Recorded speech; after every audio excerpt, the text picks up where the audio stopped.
Hi, everybody. Welcome back to On the DL, a special day for me because when we talk about anything related to women's health and wellness, I'm always a little bit, I don't know if I want to use the word excited about today's topic, but certainly motivated to talk about today's topic. And we have Lauren Levy joining us today. Lauren, thank you so much for coming on the DL. Thanks so much for having me. I'm happy to be here.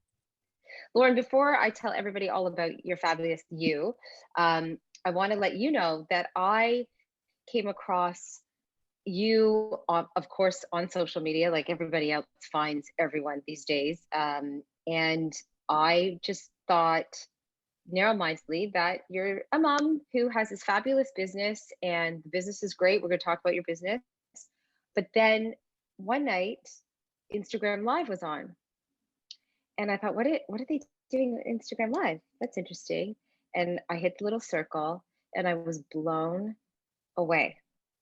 And I thought, okay, I need to speak to her because she's doing something incredibly important. And then I kept watching your Instagram Live and realized this is such a highly personal story for you. So, Lauren, thank you again for coming on. Lauren, I know that people are uncomfortable when we talk about breasts and breast health. We're going to get into all of that in a moment, but if it's cool with you, I'd like to read your bio so everyone can know who you are. Is that cool? Yeah, Yeah? sure. Yeah. Okay, so here we go. I'm reading this from my phone because I don't make paper notes anymore. This is the new me. Here we go. Lauren Levy co-founded ANI WREN 10 years ago. The business evolved recently into a digital destination of curated products for women, babies, kids, house, and home. Lauren and her business partner and sister-in-law, Lainey, also use their platform to connect with their community by speaking to all of their favorite things from beauty to travel to recipes, as well as cover more personal topics relating to parenting. She has 4 kids, everybody, and health. One of the topics Lauren has been very open about is her diagnosis of the BRCA gene at 25 and subsequent decision at 35 to have a prophylactic double mastectomy and oophorectomy. Her openness in discussing her personal story over the years has connected her with so many young women who are in a similar situation. ANI WREN has been raising awareness over the years about breast cancer and the BRCA gene by hosting in-person and digital events with experts as well as people sharing their personal stories in the hopes of educating women about early prevention, detection, and treatment. They also work closely with the Princess Margaret Breast Cancer Foundation. Wow. You got it. You got it all. It's me in a Wow. nutshell. Yeah. You have 4 kids? Can I just ask you about that? You have 4? I know. I honestly feel like that is my claim to fame. That's like how I get introduced. It's like, oh, this is Lauren. She's got 4 kids. Yeah. How old are your kids?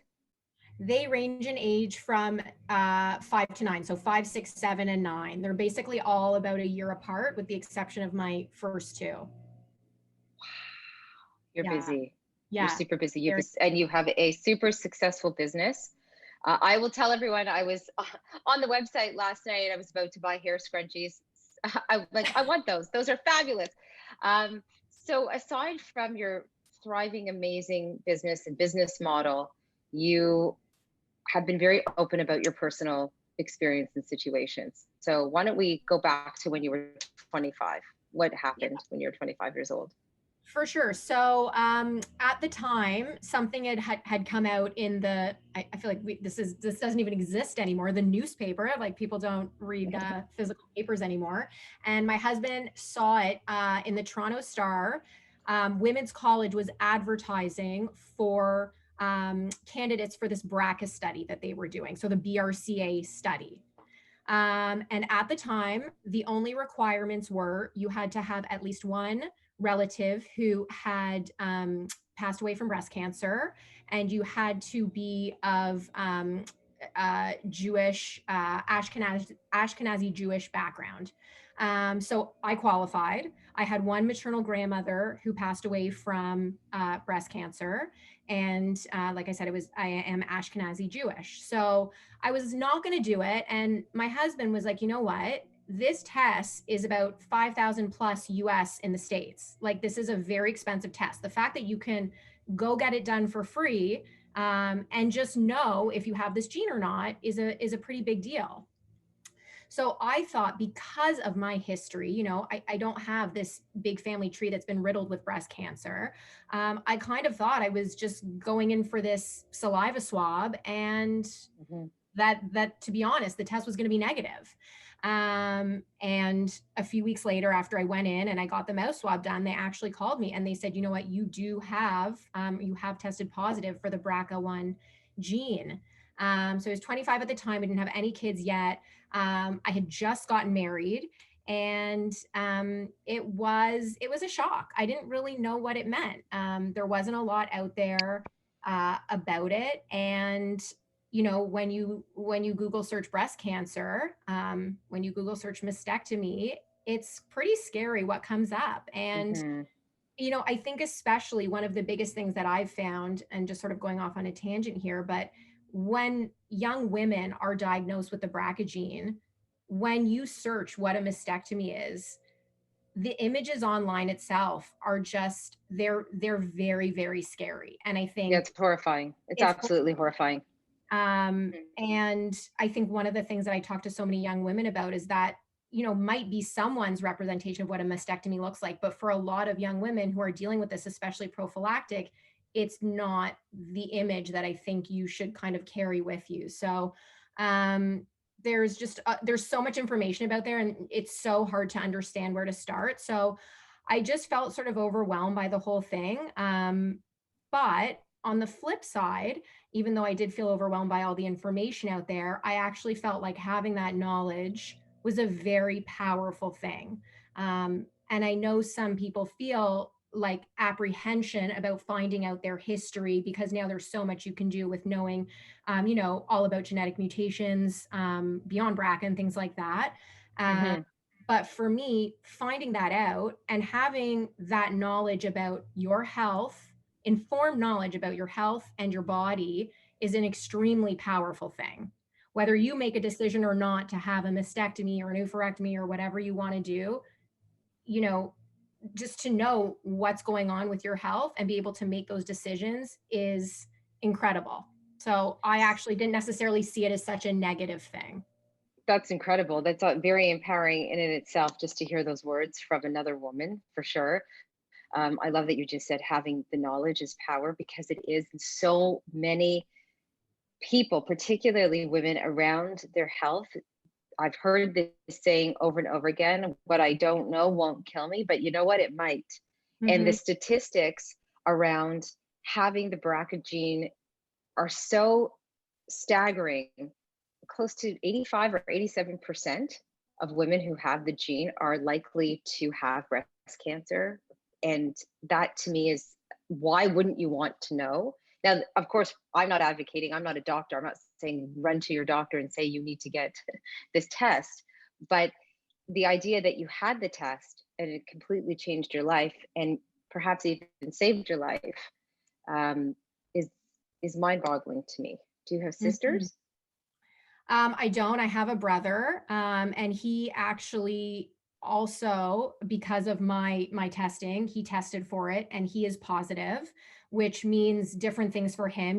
There's concerns of prostate cancer. He has a daughter, so again, passing that on is something that he'll just have to, him and my sister-in-law will just sort of have to plan accordingly for. But again, it was something that he wouldn't not get tested for. He wanted to know Right. as well. And again, now he can make informed decisions about his own health and the health of his daughter. So you And were 20, sorry, so you were 25 when you were diagnosed, but you waited close to 10 years, correct? Before you decided that you were Mhm. going to have surgery? Yeah. Tell me Well, about that journey, because it seems yeah. like it must have been weighing so heavy on you for so long.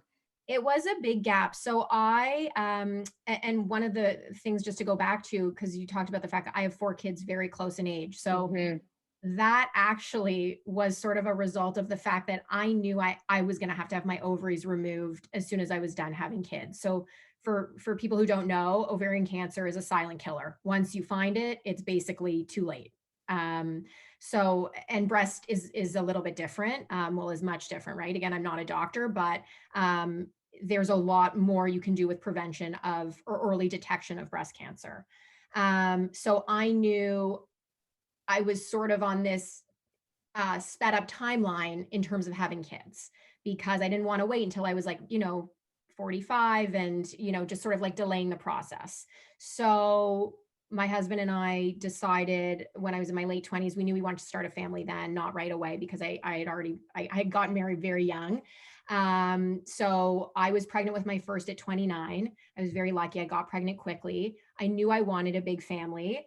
I'm not sure my husband knew that, but fine. You Well, go, it's a lot of kids. It's a lot of kids. Let's be honest. Four it's is a a lot of lot. It's kids. It's a lot beautiful. of kids. And it's great. And I knew because I came from, I'm one of two, and I always admired big families. I knew I wanted a lot of children. So So nice. my husband's mentality, we were sort of like, we're not going to try, because I know if I wait a couple years, and then if I have issues, and then I have issues, I didn't sort of want to have to face a longer timeline given this whole ovarian sort of situation. So I was lucky enough that I had 4 kids in 5 years. It happened very quickly. And so when I had my son, when I was finished, when I was 33, 34, the ovary removal was already in my mind. It was booked. It was happening a couple months after I had my son. He was born in December 2016. I had my ovaries removed in the spring of 2017. Okay. So that decision was done. And I knew it was going to happen. The mastectomy was a much different situation. With that, because there is so much around prevention and screening and mammograms and MRIs. And keep in mind, sorry, which I should have said, I was still in this study. I was being followed like a guinea pig, which again, to me really? was amazing. Like, yes.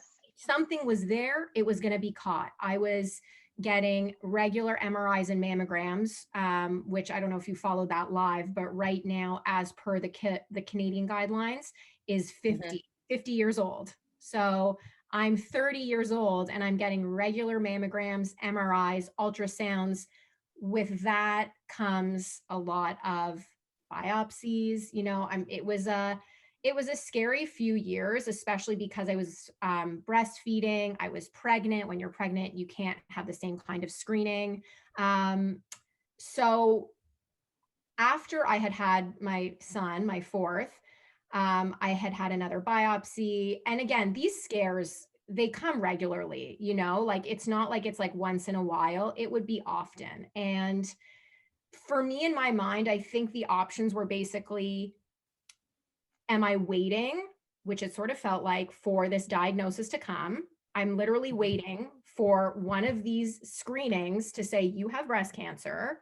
Or am I actually going to say, you know what, enough with this. I'm taking matters into my own hands, and I'm going to get this mastectomy. And then I don't have to go in every 3 months. Now that I have 4 little kids, it's not just me and my husband anymore. It's like, it's your whole family you have to consider.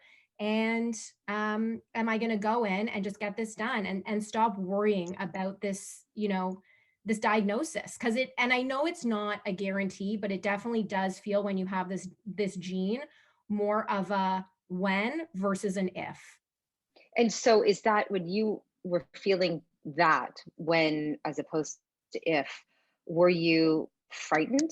Were you feeling as if, I mean, you read anything about the statistics and it is very, very scary.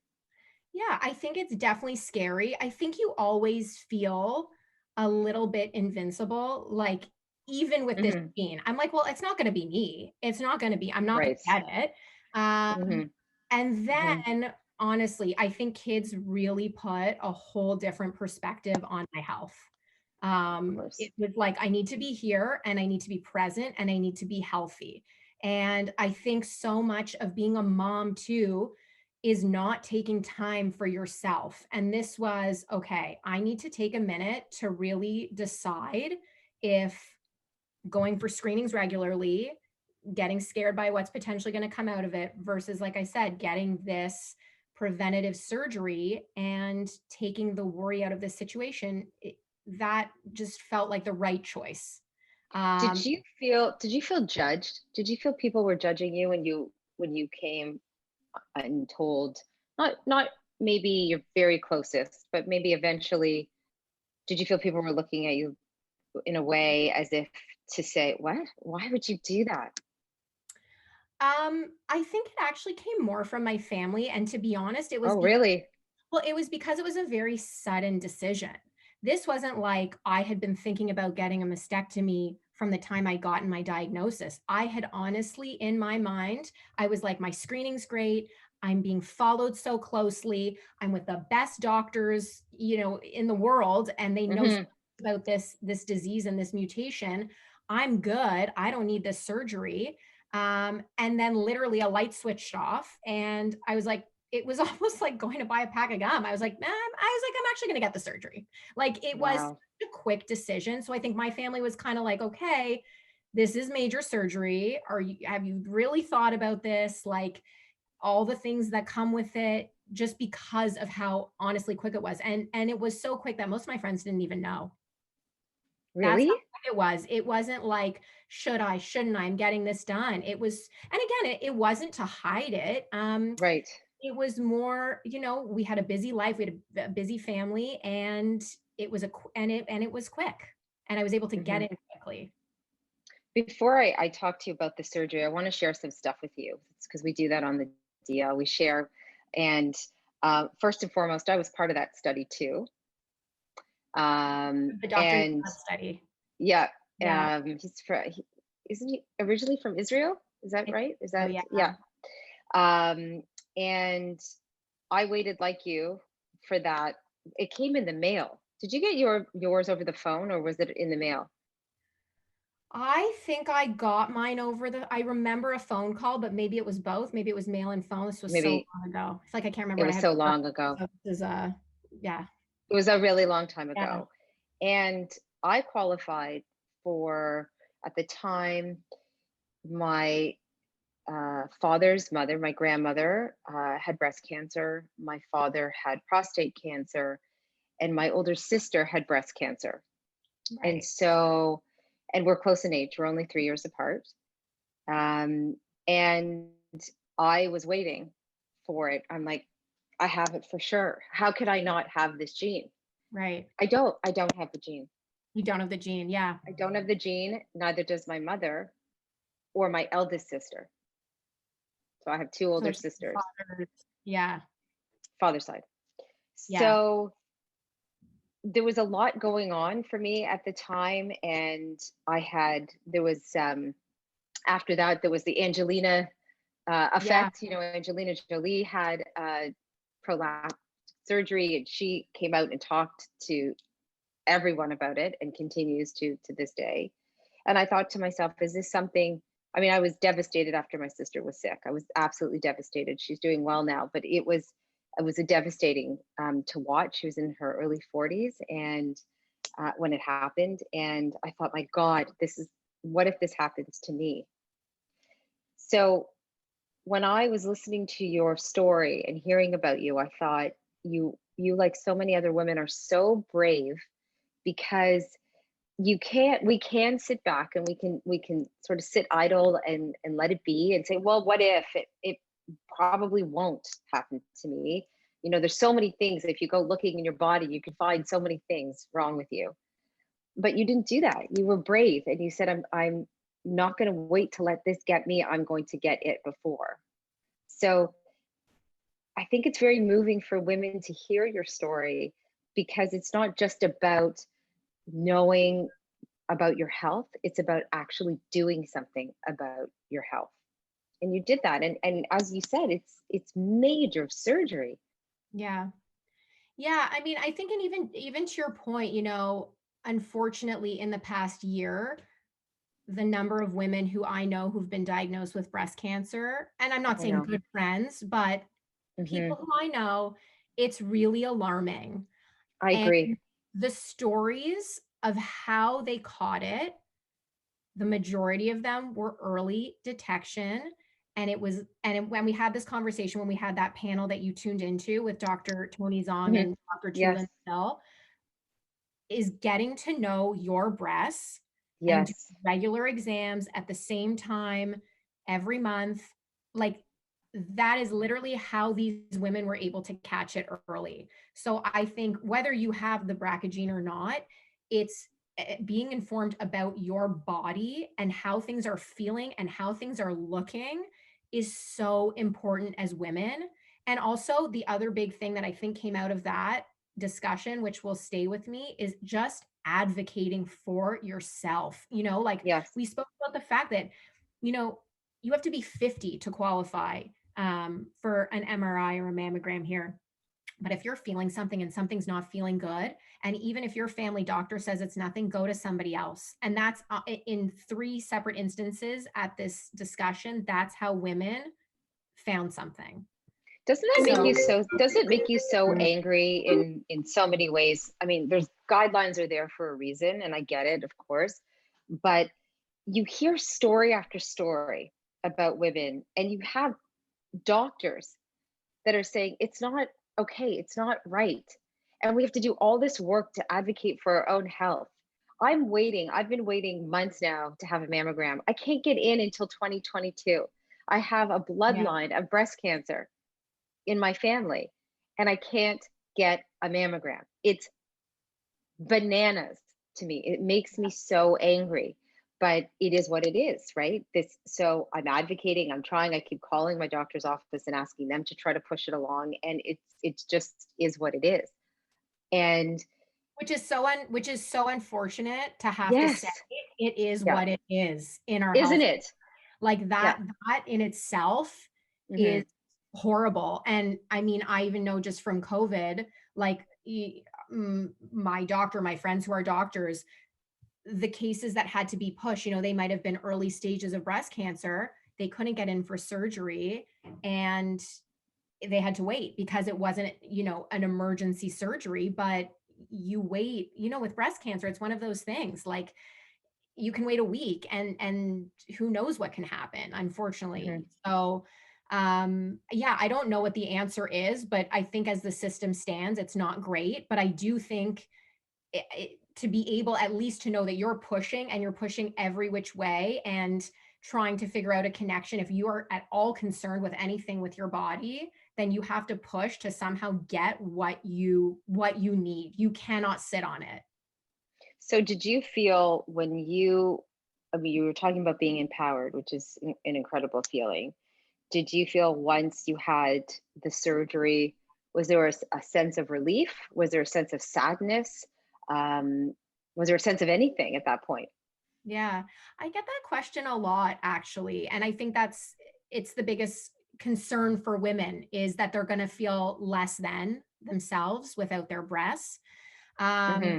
so to be honest, keep in mind, I have 4 little kids under the age of 5 at the time of my surgery. So to go in overnight somewhere and Oh, have not a have to sleep. feel kids, You got to sleep I in the hospital.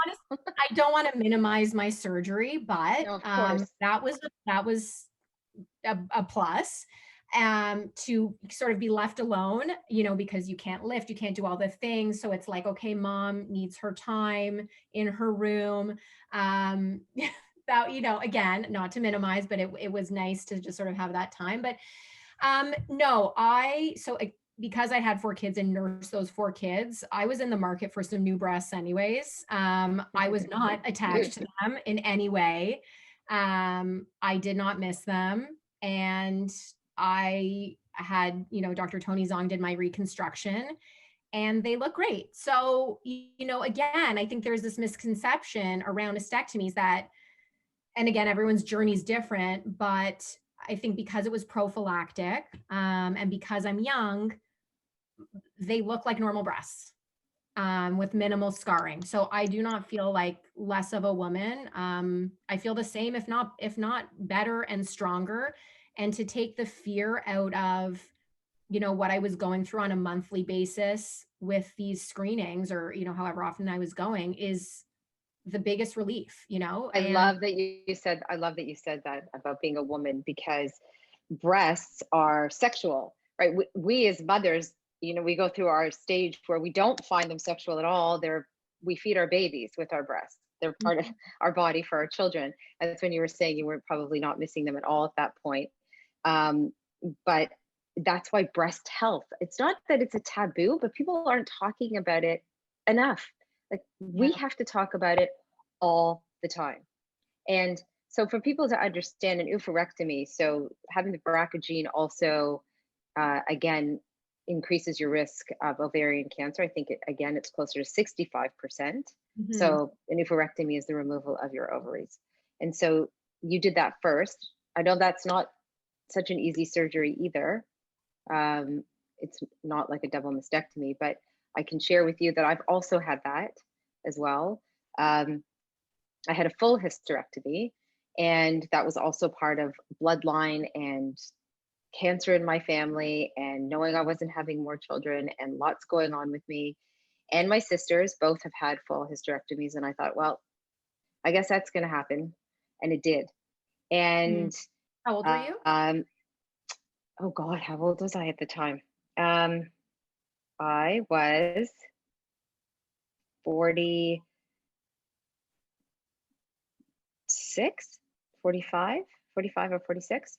Okay. And the reason why I asked you about your breast, did you miss your breast? It wasn't more of like a sexual thing. It was more as if it was a body part for me when my uterus was gone, which is like, I've never obviously felt my uterus as you can feel your breast.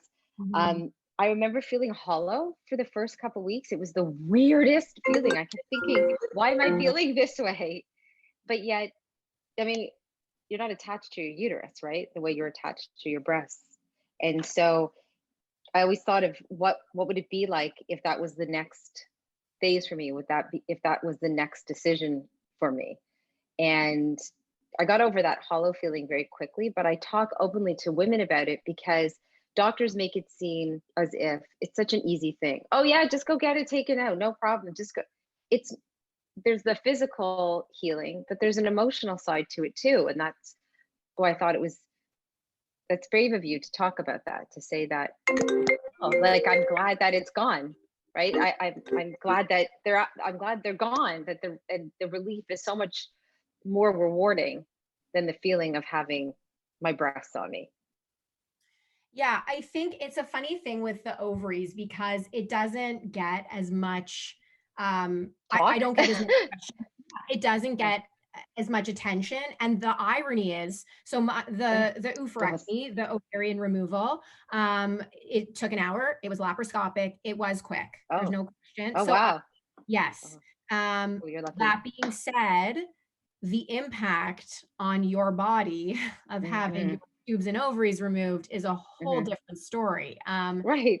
You're on hormone replacement therapy, your hair falls. Well, I mean, again, everybody's different, but my hair fell out, my skin elasticity is different. It can change your sex drive, and make you more emotional. I mean, it puts you essentially into menopause. And as more of a long-term thing, I think that has really, I wish I knew more about the effects of that, doing that at 35 versus my mastectomy, which, the only after effect of that is, well, I've got nice breasts that don't sag when I blow dry my hair. So that is a bonus. Honestly,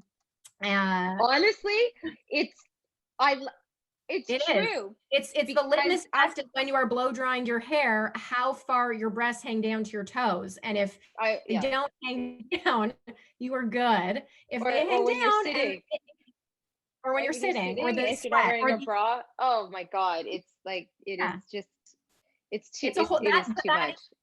And that is literally, that's the after effect of, and again, I don't want to minimize it because every's journey is different. Not. Right, of course not. But I appreciate your honesty, because it would be nice, because there's a bonus to it, right? If you can have reconstructive surgery from it and create a look or a feeling on your body that you enjoy, that's fantastic. That's great. Exactly. Yeah, it ended up for me. And that's why I say I actually feel great after, because of the look that I was able to achieve through reconstruction. was fantastic. But yes, going back to the ovaries, I think that really, there's not a lot there for young women on, my friend just messaged me the other day who our kids are friends, and she's like, I'm not sure I'm on the right hormone dose. I'm on the patch. What are you on? I feel like not myself, but there's just nothing out there that to really help women post removal of the ovaries with managing your hormones and your feelings. Like for me, when I go in for my yearly checkups, it's like, how are you feeling? I'm like, well, I'm okay, I guess. Like I'm a bit emotional, but I'm a mom of 4 and I'm running a business. So I don't know if that's as a result of my ovaries or just my home life. Mm-hmm. And I think it's sort of like, well, if you're feeling okay, then I guess your dosage is okay. And I don't know, it doesn't, I never know where to go. It's like, do you go see a doctor? Do you see someone who is more on like the homeopath route? Do you see a naturopath? Like, again, what vitamins am I going on? Like, I feel like I don't know actually how to navigate this process. So With my, I'm with the, I'm interviewing somebody next week about this. So that should, hopefully you'll enjoy that episode as well. But I will tell you I would that love in to. for sure, I will tell you that just my own personal journey, not having ovaries and not having a uterus, is that it was it was constant for me for years to be on the right path, and it took years to get to a place where I felt really good because I felt really bad for so long Right. and was so convinced something was horribly wrong with me. But as you were just saying about advocating, you have to advocate. I didn't stop. I still don't stop. Mm, I know when something's wrong, if something needs to be tweaked, right? I say, there's something wrong. And I get on the phone, I call my doctor, make an appointment. I've had many virtual calls, lots of blood tests over COVID because I kept, it was the ebbs and the flows, right? There was something up, there was something down. And I don't know to this day if there is something in our bloodline. When I say us, I mean my sisters, my mother, my mhm. grandmothers. I don't know because it hasn't been isolated. I haven't tested positive. My feeling is there's something. I don't know what it is. Have you And done it one is of so the, critical and it's so important for women to listen. Say that again. Sorry. just sorry to interrupt you. I was going to say, have you done one of the genetic panels, like where they test for the whole host of, I don't know, there's like 500 different mutations? No, no, I haven't. It's actually, Because, yeah. go Mhm. ahead. Sorry. Yeah. No, It, I was, because now listening to your story,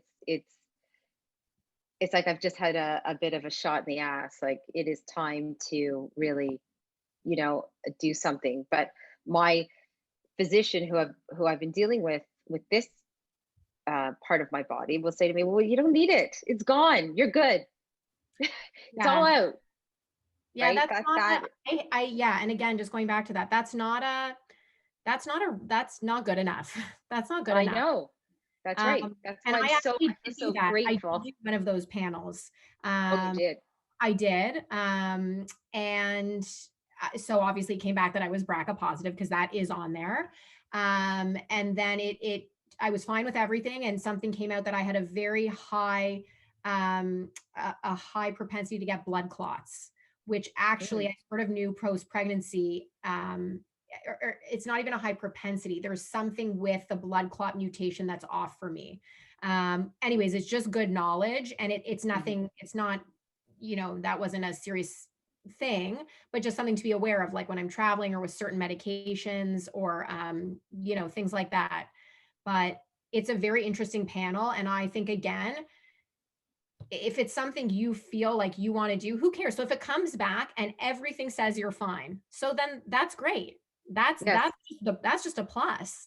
And if it Hmm. comes back and something's not, then again, going back to you have the knowledge, you have the power to say, okay, well, I'm either going to deal with it or I'm not, but you have what, XYZ, and then you can deal with it. But to not even know, to just say, well, I'm fine and I feel fine and I don't need to do anything is so, it's like archaic to me. Like we like with modern medicine and everything that's out there right now for us to use, why wouldn't you want to know if you had the choice, in my Exactly. opinion. Exactly. Exactly. And I'm grateful for your advocacy, because I know people listening to this and watching this will say the same thing. They'll say, okay, I'm making that phone call. Um, does it blow your mind when you hear of women who have been on a very similar journey as yours, that, I don't want to use the word embarrassed, but are very, very quiet about their process? They don't want to share anything. No, I don't. I think it's so personal, and it's not everyone's comfort level to be so open about their journey, whatever it may have been. And I do have actually friends who've gone through things and they are more quiet. I'll show my areolas to pretty much anybody who will ask if they want to see what my, mastectomies look like. I'm an open book, and that's my comfort level, which is obviously very comfortable. I feel like half of Toronto's seen my boobs. But I also respect the fact that that might not be everyone else's prerogative, and they might be in a different place or space. And that's okay too. I don't think there's any right or wrong way to be, but I think if you do feel comfortable enough, and again, there's different ways to advocate. You don't have to be on a podcast, you don't have to show your breast, you don't have to do all the things, but I do think, however you're comfortable, the more we share and the more we talk, um, the more things like this become less taboo, and the more educated people can become to say, okay, I need to screen, I need to be more, I need to advocate more. Um, I think it's all good, but I don't think it's bad that someone else's journey might be different or quieter. I think that's okay, and I think you have to respect that. And so you have, you take your advocacy very seriously. You've used your platform and your business to do that, which is incredible. And that's how I found you. Tell me about your business. I want everyone to hear about it because it's fabulous. Thank you. Yeah. So we started out actually 10 years ago as a bricks and mortar store, and we were a maternity business. That's what we started as. We Hmm. catered to women with sort of cooler maternity and contemporary brands that worked with a bump. So I was pregnant with my first, and that's how myself and my sister-in-law, who's also my business partner, very close with, we came up with the idea because there was nothing to wear. And over the years, Nothing. there was nothing. It was very frumpy dumpy. And so we kind of Yeah. wanted to change the way people viewed maternity clothes. And Mhm. it was an amazing business. It sort of evolved over the years into carrying a lot more contemporary clothing, because we were finding that women who weren't pregnant were like, I love your stuff. I love your clothing. I want to shop with you, which was fantastic. And then just before COVID, well, not just before, I'd say a year or so before COVID, we wanted to move online. We felt that that was really how we could scale our business and grow. And we talked about moving exclusively into contemporary, because I was done having kids, and we just sort of felt like that was where our kind of following was going. So in September, we relaunched our brand. I don't want to say we did pivot actually. So we pivoted, we relaunched our brand, and we are now basically a digital platform, and we curate pieces, like you said, contemporary collections for women, baby, kids, house and home, beauty, jewelry, all the things that we love, we carry. And we also have a showroom space that we use for events and trunk shows. So the live that you saw, that was kind of, Hmm. that was our first live event in that space, which was for breast cancer, which felt, it was right. And it's a very close, obviously, thing to me. And Dr. Tony Zong, who I'm now actually very, very close with, was able to host that event, which was really nice. She was amazing. She's Just incredible. amazing. Yeah, I want she's to tell people how to find you, because I know that the interview still, or the event lives, right? So they can find the event and listen to the participants, yeah, correct? the It's still out event. there? Yeah, so our handle at ANI WREN on Instagram, the event is in our IGTV, and it Hmm. is, so we've done this event now for, this was our third year hosting this breast Hmm. cancer event, and it's taken on sort of a different form every year. But I have to say, any woman out there needs to listen to this. It Yes. was so informative. The girls who are at this event, and some of the girls who work for us are in their early 20s, and they came out of this with no history of breast cancer, and they came out of this just saying, okay, I need to, you know my body, I need to do self exams, I need to be aware. Like, it just And sometimes it does take this to light a fire up your, can I say ass? Light a fire up your ass? Yeah. Yeah, say the word ass. You can say Fine. anything on the deal. It shot a like a bomb up my ass. I was Okay. watching it going, oh my God. That's why I thought I need But to speak to you. it does. And that's sometimes you need that just to say, okay, I needed that now to, talk to my doctor, to do all the things, because especially as moms, we put our health second. We put everything second to do with us. And that's not a good habit to get into. And, even just No. talking about you with my ovaries, I'm like, okay, you know what? I actually am not feeling great. So I really should do more than just wait and see, or get my doctor to say, okay, it's not a big deal. You have to just be aware and speak up and not take or put your own issues second. But anyways, back to the event. Yes, it was incredible. And for anybody who is a woman needs to listen to it, because it covered off everything to do with prevention, detection, and treatment with breast cancer in a really easy, digestible way.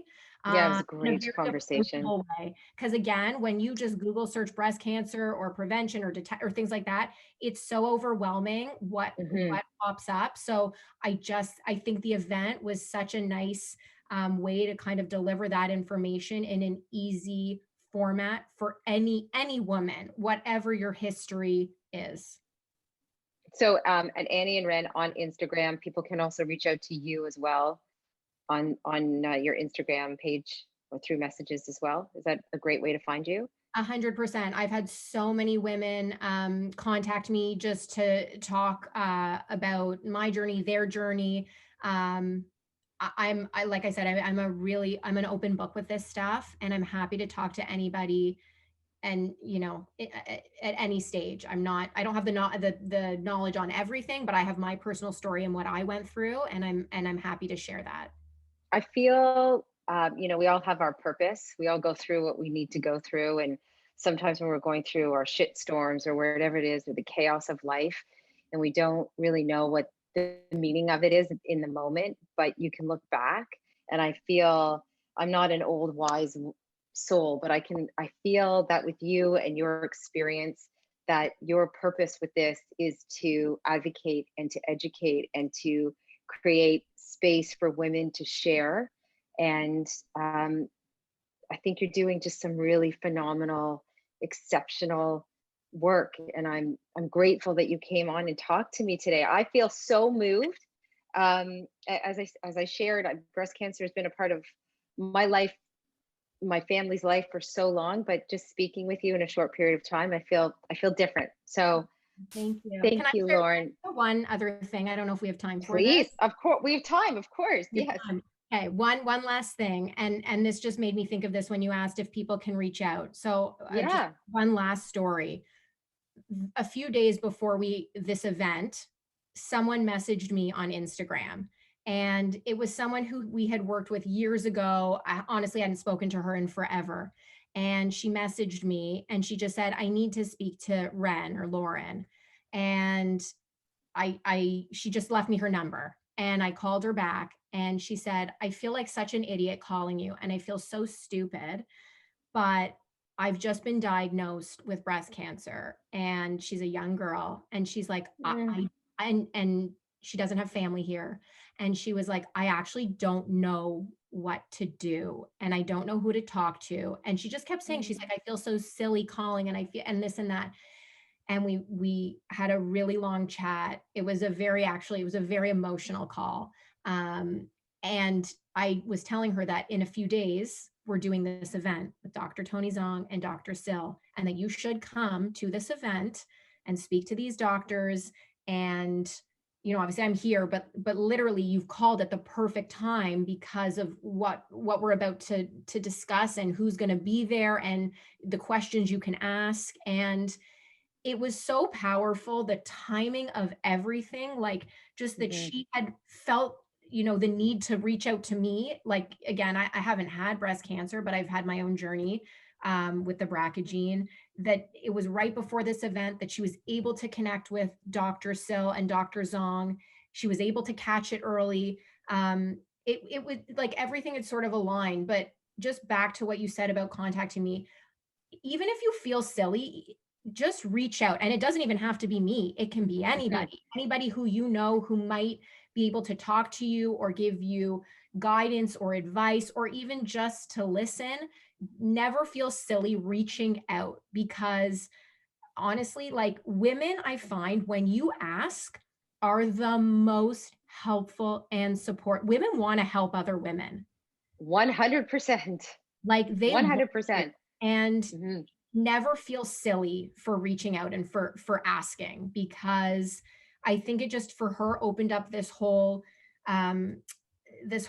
host of options and possibilities that she might not have been aware of. So anyways, I just wanted to say that, because I it love was that. just such a I'm powerful happy. conversation with me, and it really stuck with me. And I honestly felt honored that she thought of me to call. So yeah. Sometimes it just takes a little community that makes you feel that you have support.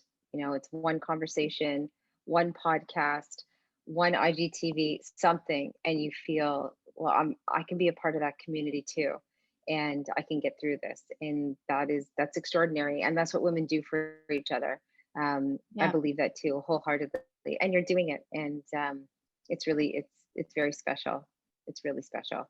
Thanks so much, Thank Lauren. you. It's amazing. Oh, and is there also a website for your business aside from your Instagram, so you can tell everybody? Yeah. Yeah, it's ANIandWREN.com. Wren is WREN.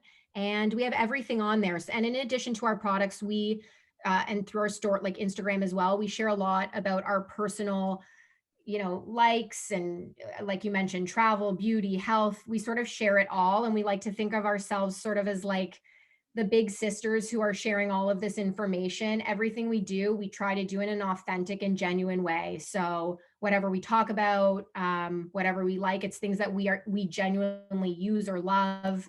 And that's always what we've been about, is just, keeping it real and authentic. Thank you so much for coming on the deal. This was incredible, really incredible. I hope to see you Perfect. soon. Thanks so much for having Thanks, me. Lauren.